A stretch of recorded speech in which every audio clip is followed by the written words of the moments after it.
Hey, welcome to Craft Central Designs. My name is Dwynn, and this is video number 4 in my Coastal Decor series. Today I have 2 quick, very easy, very inexpensive coastal DIYs, and with the exception of the natural shells and a napkin, all items are from Dollar Tree. And I am filming these 2 DIYs outdoors, complete with all the sounds of nature, as you can hear. I have a pretty coastal thermometer plaque, beautiful for a patio or a porch, and a home decor plaque, great for a coastal wall grouping or a small wall space near the front door or perhaps in the kitchen. Welcome to my current subscribers, and welcome as well to all.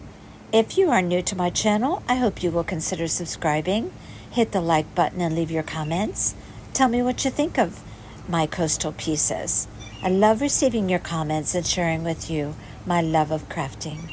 Okay, let's get busy on these coastal decor pieces.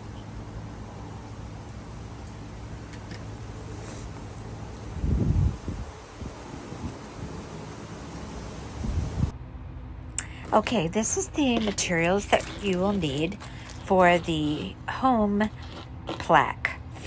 Okay, I picked this up at Dollar Tree. I think virtually every Dollar Tree carries these. And I mentioned the napkin. I did pick these napkins up at Home Goods.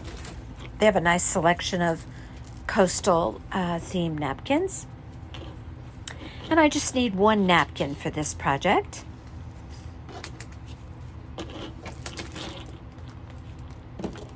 And you'll notice on that plaque something in the M. It looks like it might have been a little defective, maybe perhaps when I bought it, or maybe I actually did it and transporting it, but I had to do a little repair job on that sign. You'll need some burlap, which I picked up at Dollar Tree. The sand dollar I did order on Amazon. And the craft sticks, I am creating a little plaque, if you will, or a palette to place my burlap, which will go behind 3 of the letters on that home sign. And then I picked up these square beads at the Dollar Tree. And of course you need the regular crafting tools, scissors, hot glue gun.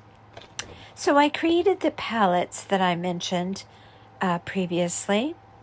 I'm going to cover those 2 palettes with that white burlap, which I pressed nice and flat with an iron.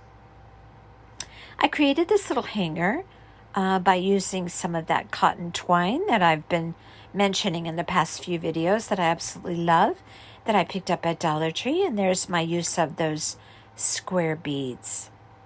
I just created a hanger with 3 square beads on each side, and from this I'm going to hang the wall plaque. I used a little bit of painter's tape to close the ends of that twine so I could feed those beads through. Perhaps you noticed that. And now I'm going to be painting this home sign. And also the palettes that I'm going to be placing the burlap, because you could see very well through burlap. So I thought that painting those little palettes white would create a nice background for that burlap.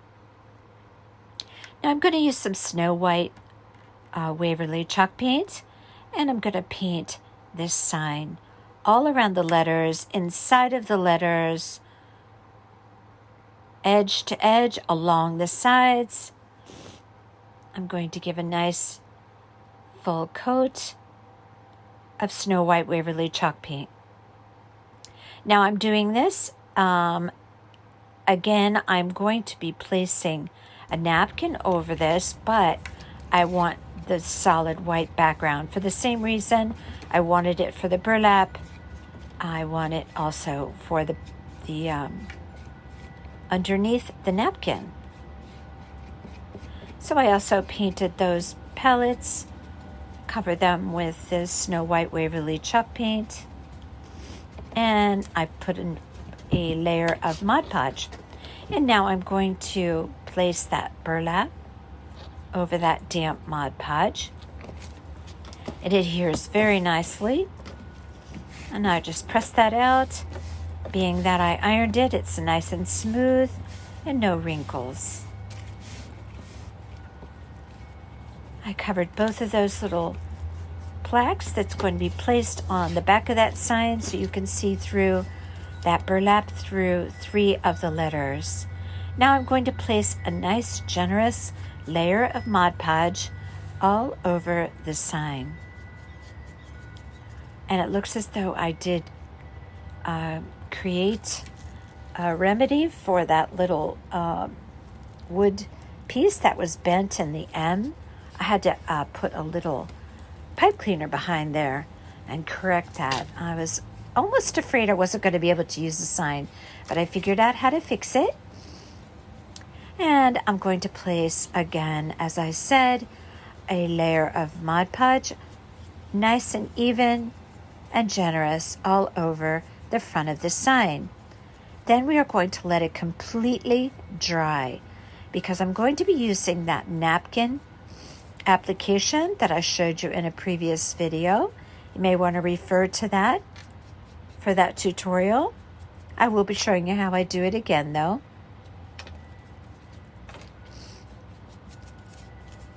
So edge to edge in its entirety, I make sure that I place that Mod Podge all around the edges of the letters, all except for the O, which is going to be covered with a beautiful sand dollar.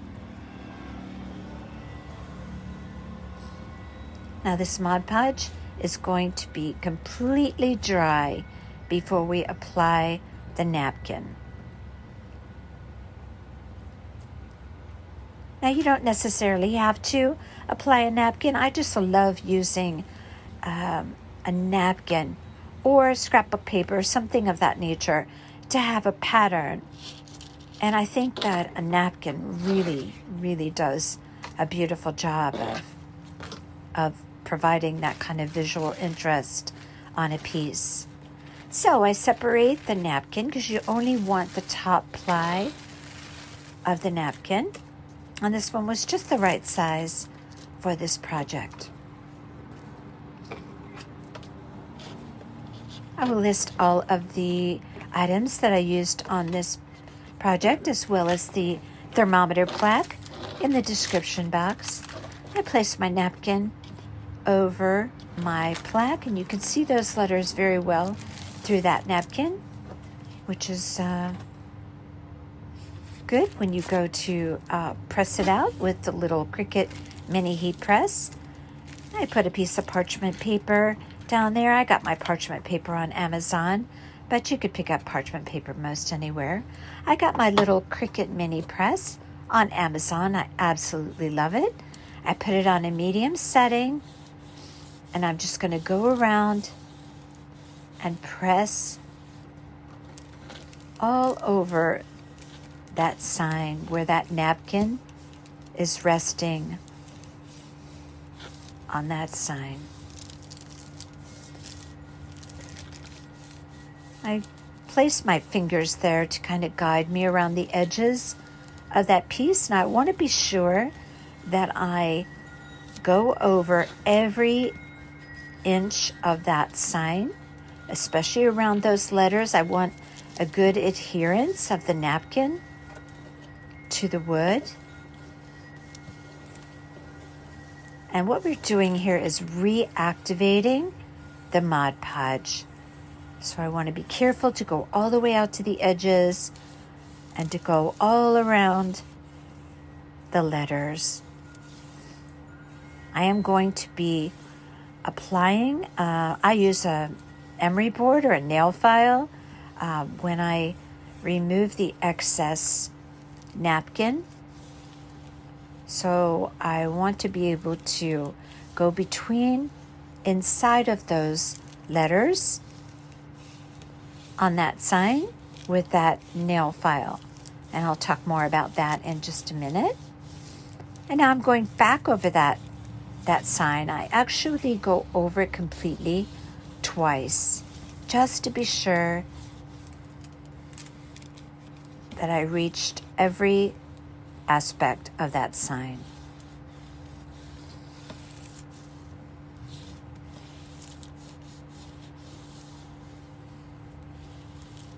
Absolutely love this Cricut mini press. Oh my gosh, I think it should be on everybody's craft tool list. It's fantastic. It's like a little baby iron. I really love it. I keep saying that in my videos. I love that thing. That's such a cool, very cool crafting tool. All right, you can see that my napkin is all adhered. I'm going to take scissors and trim that down a little bit. And what I do with those letters, with the 3 letters, H, M, and E, I take a little tiny pair of scissors. Actually, it was cuticle scissors.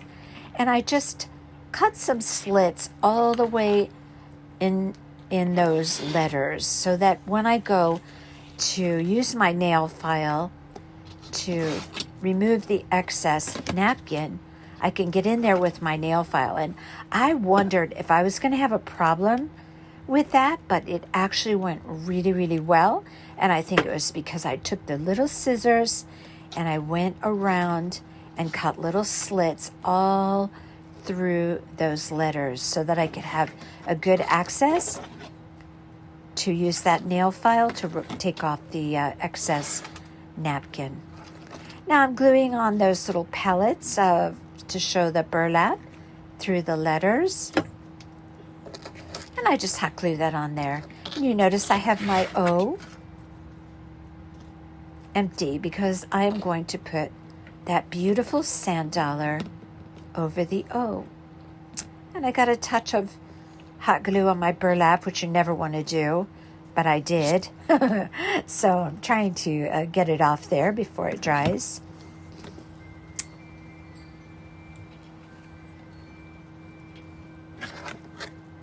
Okay, now I'm just going to hot glue my sand dollar on there. I believe this sand dollar was 3.5 inches in diameter. I ordered this sand dollar from Amazon. When I want a specific size of a sand dollar or starfish, I order them on Amazon because they really have beautiful natural shells on Amazon, and they're not costly. So I'm able to get exactly what I need if I order on Amazon. Now I'm going to take my little hanger that I made. I'm going to hot glue that to the back, and I cut 2 little pieces of ribbon, which I will apply over the ends of that cotton twine just for extra security. And here's a sign that I picked up at Dollar Tree. It actually has a bit of a frame. And I also picked up this thermometer. Now, I looked high and low at every Dollar Tree trying to find a plain thermometer. Could not find one anywhere. So I am going to have to work a little magic there to cover up the roses that are printed on that thermometer. I'll show you how I'm going to do that. Now, I have a collection of shells, some of which I found myself on the beach, but it's not difficult to find shells. Dollar Tree carries a mixed bag of shells, Walmart carries the same, Home Goods carries the same, and so does Michael's. So I keep those on hand because I absolutely love coastal decor, so I find I'm always in need of something like that. So I also have those little bottles of the little mini shells that I got at Dollar Tree. I absolutely love them, and I use them in a lot of projects as well. I have some little starfish there, some tiny, tiny starfish, which I got on Amazon. I'm going to use if I can speak, plaster Waverly chalk paint. I like the plaster because it's not a stark white, and it kind of coordinates with the off-white color of natural shells. Now I'm going to take that plaster chalk paint and I'm going to just try to mute some of those green leaves and those roses on this thermometer. Now I just want to keep it very light, but I'm going to be covering up these areas where there is painting on this thermometer. It's actually some green leaves and some roses. And I'm just taking a small brush, going around the numbers, just trying to mute that a little bit, or camouflage, I guess you could say, because I do not want to see those roses. This is for certain. All right, so I took a number of shells and I arranged them in those areas that I need to cover up. Now I laid everything out to get it just the way I wanted before I glued it down. And I really made good use of those little tiny shells from Dollar Tree. I used my little tiny glue applicator for the really tiny ones. And then I glued them all down. Now as well, I laid out my shells at the top of my plaque. So always lay everything out first to be sure you like where you're going to place it, and then just glue them down. I glued the thermometer down with E6000. I think this is just a beautiful piece. I decided to take some of that cotton twine that I absolutely love from Dollar Tree and just embellish the corners a bit just by wrapping them twice around with that cotton twine. Now, of course, I had to use hot glue here to achieve that look that I want with the little twine wrapped around the corners, but it adds a nice little touch to this piece. This piece turned out really beautiful. Beautiful for a porch. And that's it for this video. And Savannah is on lizard and squirrel watch. She's a little bit too busy to look at the camera. So until next time, you all take care.